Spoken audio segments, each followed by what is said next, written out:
Hello everyone and welcome back to Reading Music. This is the fourth video in the series, and right now I'm gonna be continuing where I left off on the previous video that was about the notation of duration, and I'll be talking about the organization of time. Western music, but also most modern music, are organized by underlying beat.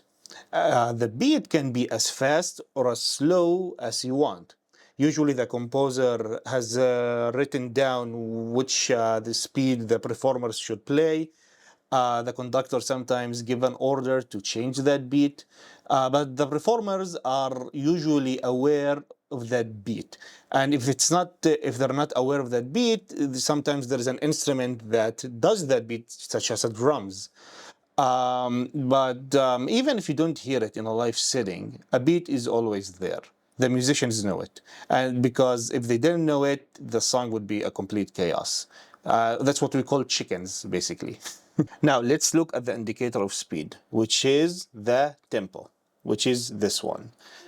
It has a quarter note and it equals a certain number. This number can be any number you want, and it can be, and the bigger the number is, the faster the song is, or faster the beat is.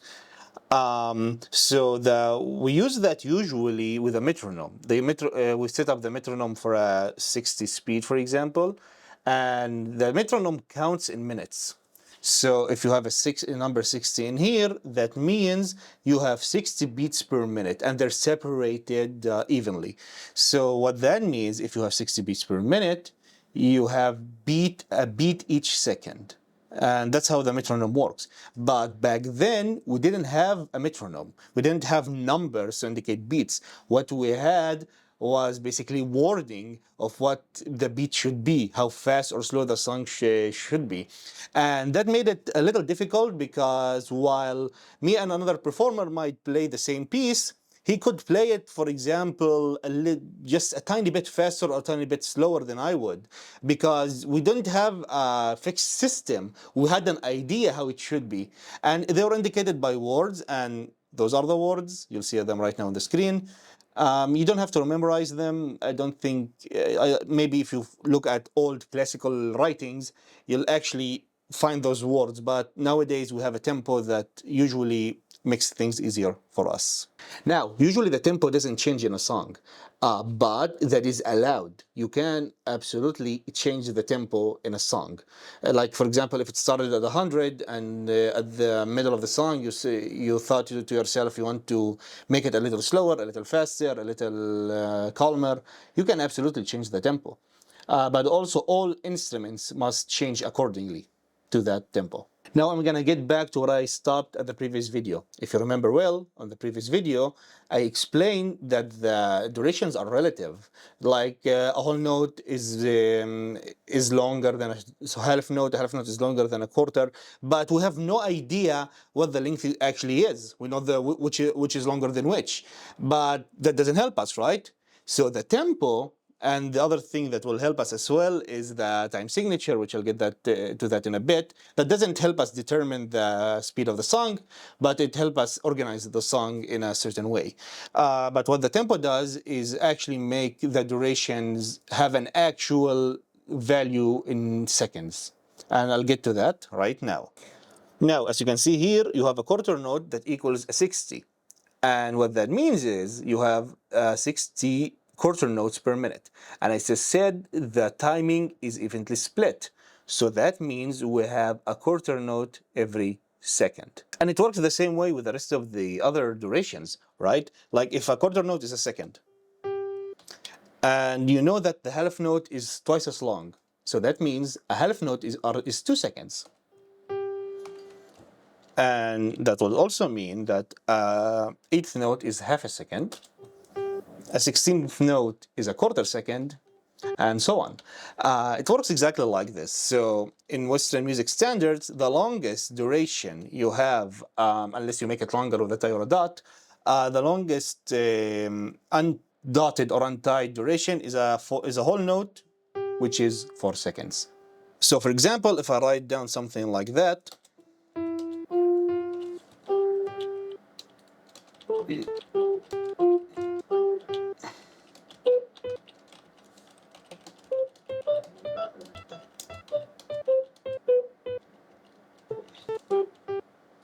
I'm improvising here.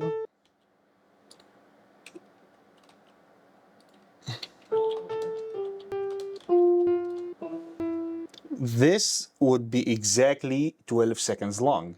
You can, because let's count the beats. Hold on, first of all, let's listen to it actually.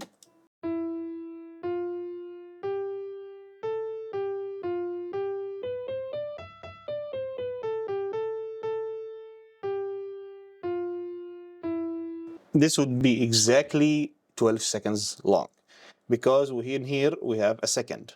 That's 1 second. And here that's another second, 2 seconds. 3 seconds, that's a half and a half. That would make 4 seconds. In here we have 4 seconds.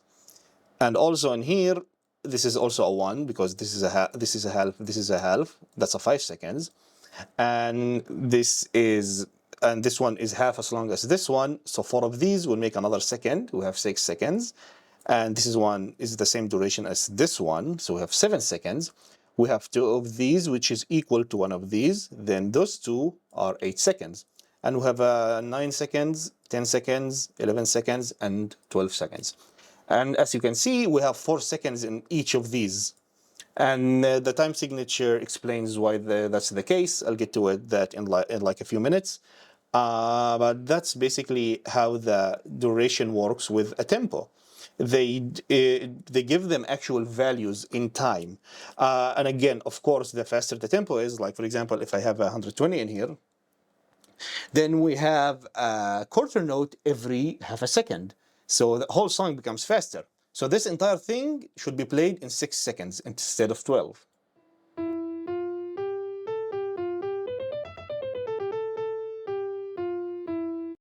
You see what I mean? And it's that simple. It's not difficult actually. And this number can be any number. So, and of course, like 60 or a 90 or an 80 even could space them evenly somewhat, but you can have a random, very random, like 154, which you have as I have no idea when the quarter comes. But here's the thing, when you use a metronome, it tells you when to play that. So it doesn't really matter. You don't have to actually be a master at time to play those things. You just have a metronome present or a drums. And because it can be very messy to read a lot of these, like sometimes you have entire pages of those things. That's why we have a measure or a bar. The measure or a bar is basically those lines, between, like everything between those two lines is a bar. And this line and this line is a bar. And this line and this line is also a bar.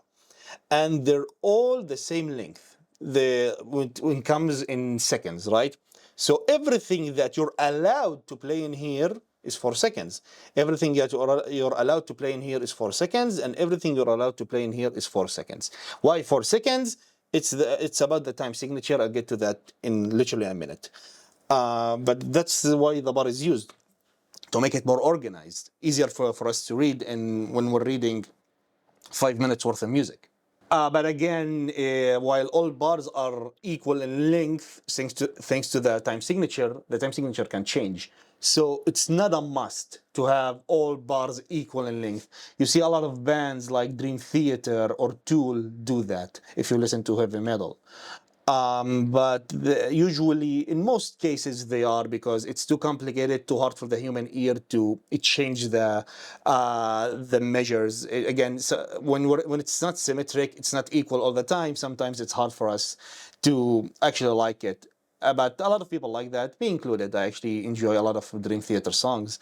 But usually, especially in pop music, you won't see a change in time signature ever. The bars will stay the same all the time. Now let's talk about the time signature. The time signature is presented with two numbers, an upper number and a lower number, and each of those numbers presents something else. The time signature is always present at the beginning of a score or a music sheet, but again, it can change throughout the musical. But if it does change, they must tell you that. They must indicate that the time signature is changing. And the entire band or the entire orchestra are playing on that time signature. There's different some cases where they don't polyrhythmic music, but again, we're talking about basic music at this point, most likely common music as well.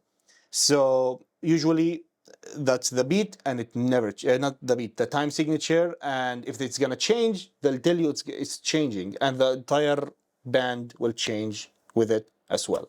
The upper number indicates how many beats you have in a bar. So if you have the number 4, that means each bar will have 4 beats in them. This for the first bar 4 beats, second bar 4 beats, third bar 4 beats, and so on. The lower number indicates which note, which duration is presented in this bar by the beats. So if you have a 4, that means you have a quarter note. And if you have 4 quarter notes in a bar, that's why each bar is 4 seconds long. But for example, if the upper number changes to 5, each bar would become 5 seconds long, not 4 seconds long, because now we have an extra beat in each bar.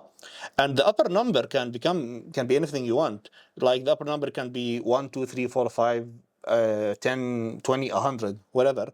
But the lower number can be only an existing duration. So the lower number can be either a 1, a 2, a 4, an 8, a 16, 32, 64. If it's a 1, then that indicates a 1. This one indicates a 2. This indicates a 3. This indicates, not a 3, a 4, I mean. This one indicates an 8. This one indicates a 16. This one indicates a 32. And this one indicates a 64. Most commonly, like, okay, in modern music, you usually see a 4 and an 8. An 8 is usually faster paced, fit for dancing music, like music that moves a lot, it's dancing. But 4 is more common for modern songs, for most modern songs, but you'll encounter 8 sometimes. System of a Down uses that sometimes, actually. But as I said, the lower number can be one of the durations, and the upper number can be any number, basically. For example, we have a 4x4 in here, and I want to play this piece. No, not this one.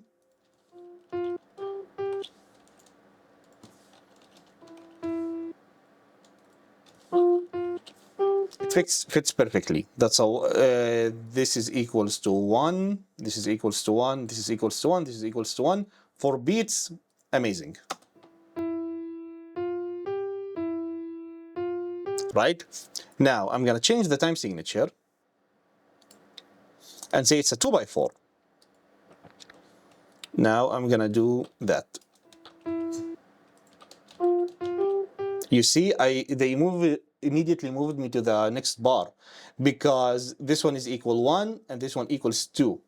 So that means I only can fit 2 beats inside this bar.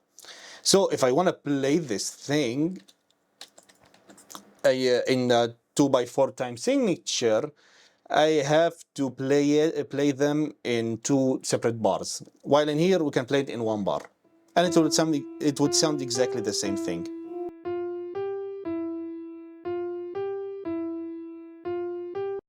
That's how it works, basically. It's again, it's that simple. If I put 3x4, for example, then we have a problem. They're not separated by 2. They're separating by an even number, an odd number. I'll explain how what's the difference in a second. But that means I can complete a bar. I can complete basically any bars with that. My bad.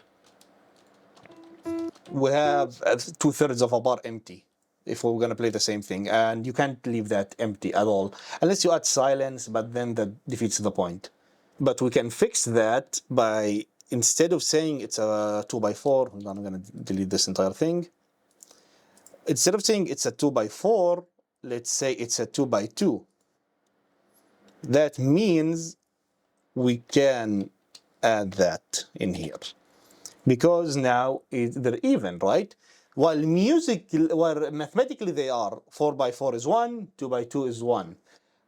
Music works differently, because now a half note is indicated by the beat, not a quarter note. So on each beat, you have a quarter note, not a half note, I mean, not a quarter note. So pay attention to this one. And that does change how fast the song reacts. That changes the feeling of the song. While in this case, it doesn't sound that present. When you start trying to write things with different time signature, you'll notice how the entire thing changes because the time signature changed. But it's more interesting when we use an odd time signature instead of even. Even can be split equally, just make it slower or fast, usually slower in this case. I'll talk about odd time signatures in a second, but that's how time signatures work, right? They make the bars evenly split depending on the time signature. By the way, the quarter note can absolutely change. Like we can make it an eighth note instead. This is not used anymore. The other ones are never used. Like usually it's either a quarter note or an eighth note. But if you have an eighth note, it becomes way slower because then you have an eighth note, a 68th note in a second, and that would literally take our speed and divide it by half. So if we had, because then we have 60 quarter notes in 2 minutes, not in a minute. So that's why it basically makes the song slower. And if we want to change that to the previous speed of the song, each of those values need to be lowered in half as well. Make them basically the faster duration. But also we need to do a lot of these. Like the count changes as well. Now that it's back to how it was when it was on a 6, but on a quarter note equals 60. Because this, what happened is the eighth note divided the speed by half. So in order to make up for that, the durations themselves need to be sped twice as much to make up for it. It's basic math. It's basically divided by 2 and then multiplied by 2 again on the duration. So let's talk about the structure of a measure, which is this one. If it's a 4 by 4, that means we must have a literally 4 quarter notes of value inside of a bar. You can split that however you like, right? You can make them 4 quarter notes. Changing that to a 4 by 4. They can be 2 halves. They can be eighths. You can do whatever you want, right? Not like this.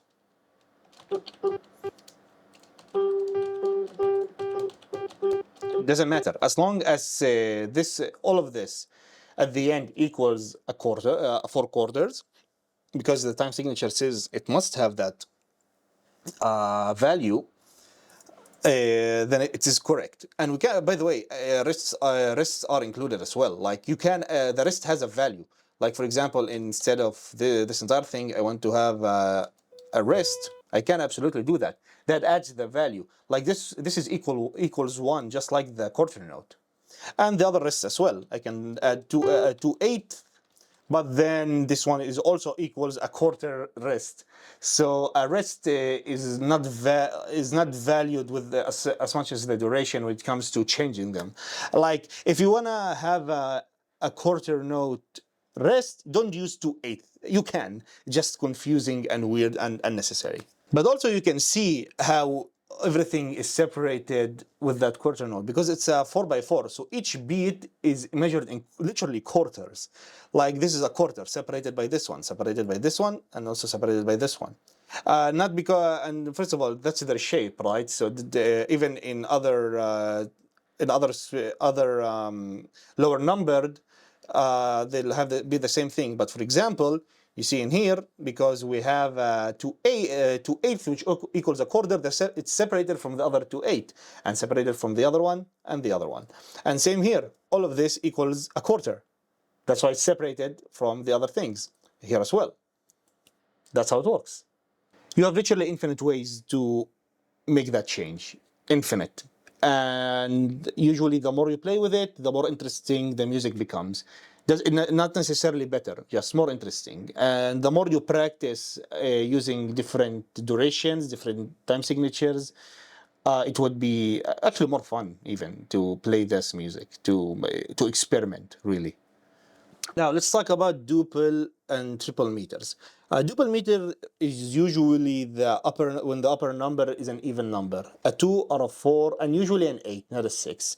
I'll explain why not a 6 in a second.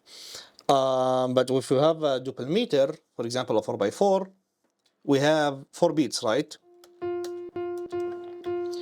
Now, each of those beats serve a function when it comes to harmony and writing music. That would become more clear when I discuss harmony, which is really goddamn later. But the first beat is always a strong beat. The strongest and most important beat in a bar is the first one. Usually have the most attention or accented, or that's what we know as accented beat. It has the most attention. The second most attention we give the third beat. It not as much as the first one, but also serves an important purpose in the harmony field. The second beat is called, which is basically, it's called an offbeat, which is not, which is correct, but also offbeat, what we call between the notes. But for the sake of simple music, let's call it offbeat. The second and fourth note are called offbeats, which mean weak beats. And on weak beats, we can actually do some spicy notes, spicy intervals. Again, later video. And the fourth beat is the weakest. That's what we know as upbeat. And it has a different function in music. But if you hear, you say, oh, this song is upbeat. That's why, because this one have a certain function. But to make it simple, a strong beat, second strongest, third strongest or weak basically, and the weakest beat. That's in the duple meters. Usually, that's this case it's in a 4 by 4. But if you have an 2 by, so if you have a 2 by 4, you have a weak, a strong, and a weak. If you have an 8, it's a strong, weak, strong, weak, strong, weak, strong, weak. And I forgot to mention the strongest beat as well is called a downbeat.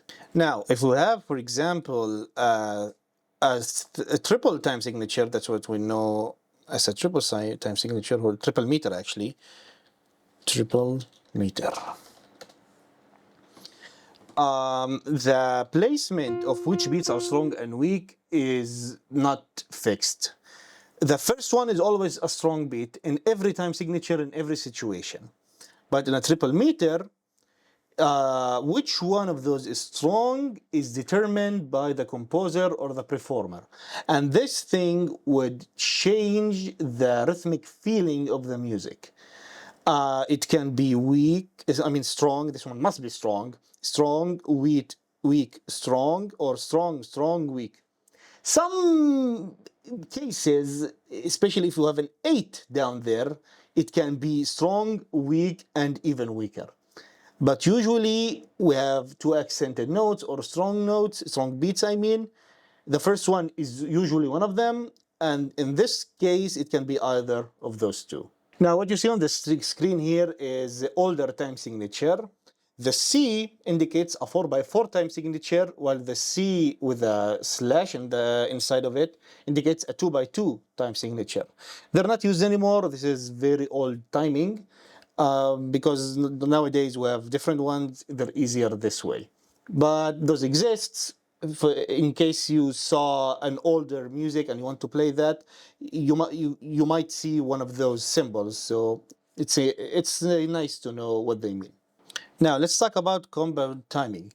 Compound time means the upper number is multiplied by 3. Anything but 3 though. It can be 3. The 3 is a triple meter. A compound meter or compound time is something that can be multiplied by 3. So 3 by 2 is 6. 3 times 2 is 6. 3 times 3 is 9. 3 times 4 is 12, etc. And this one can be a little tricky because you see how the connections change, by the way, depending on the time signature. What changes the most in a compound time, other than the feeling of the music itself, the accented notes do change a little bit, and it's a little tricky. When this time signature is played slow enough, you would feel every beat. Each of those beats is felt. But when you play it at a faster speed or something that is entirely fast, again, this music, when you have an 8 down there, it indicates as dancing music, sort of, right? So when that happens, the accented or strong beats would be on the first and fourth beats. So that's why they're also separated like this.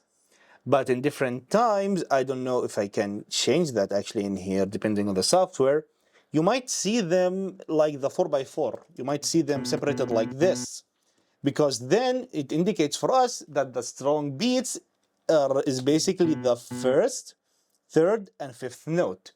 But again, that depends on the feel of the music. That's why it's a little complicated. I mean, it's not complicated, but your ears need to work more than your knowledge in this case. So to make it simple, so when played at a slower tempo, you'll feel all the beats. But when it's played on a faster tempo, the accented notes become a little foggy. It can be either the first or the fourth, or the first, third, and fifth beats. Though I'm gonna say the case where it's the first and fourth beats or the accented notes are way more common. Usually that's what we indicate in this case. Now let's talk about irregular meters, or sometimes they're called irrational meters. They're neither really. Irrational is a wrong word for it. But they're basically more found in other traditional music rather than the Western music that we know of. But it's basically when the timed notes can be separated by a two or three groupings of two or three. That's what it means basically. So if we have an example of 5x4, actually to make it more interesting, let's say it's 5x8. If we have a 5x8 meters, that's what we know as irregular, because they're not divided by 2 and they're not divided by 3. And they're not multiplied by 2 or 3 either. And that's one of them. You might see it, not so much. Again, Dream Theater uses it a lot. Not a lot, but they do use it. But on a 5x8 meters, the separation becomes uneven, right? So we have a separation of 3 notes and 2 notes. And at a slower tempo, again, you'll feel all of those. You'll feel every note, nothing too crazy. But at faster tempo, this separation becomes more clear, where it's separated by 3 and a 2, or the other way around. Can I actually do that in here? I have no idea how this, would they allow me to? Can I actually change how that looks? Not attributed field. Is that attributed field? No, I don't have attributed field. I'll talk about that later as well. I have no idea. Basically, it's separated into groups of a 3 and a 2. It can be 3 and a 2, or a 2 and a 3. They can be either way, really. A 7x8 meter, for example, is always a grouping of 3, a 2, and a 2. Again, you can change that however you want. It can be 2, 3, 2, 2, 2, 3, 3, 2, 2, whatever. But that's how they're separated in the case of 7x8. And to make it more simple, sometimes the composer actually indicates that it is how it is separated by basically saying it's 2x8 plus 3x8 plus 2x8 or something like that. I think I can do that in the software. I'll show a presentation through editing, I think. And accented notes work the same way, basically, where basically the start of each of those groupings is an accented note, the rest aren't.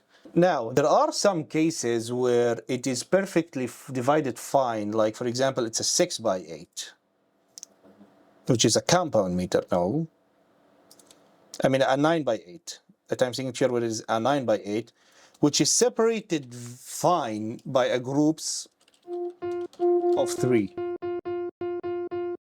But the composer can make it feel different by basically saying it's a 4x8 plus 3x8 and plus a 3 plus a 2x8. In this case, we have 3 groupings that they're not even. They can do it. Again, chances of encountering that is extremely low, but it might happen. And that's it for organization of time. Hopefully you enjoyed the video. Thank you so much for watching. Subscribe to my channel, support the channel by becoming a member, and you can check out my course on Udemy. And I think that's it. See you in the next video.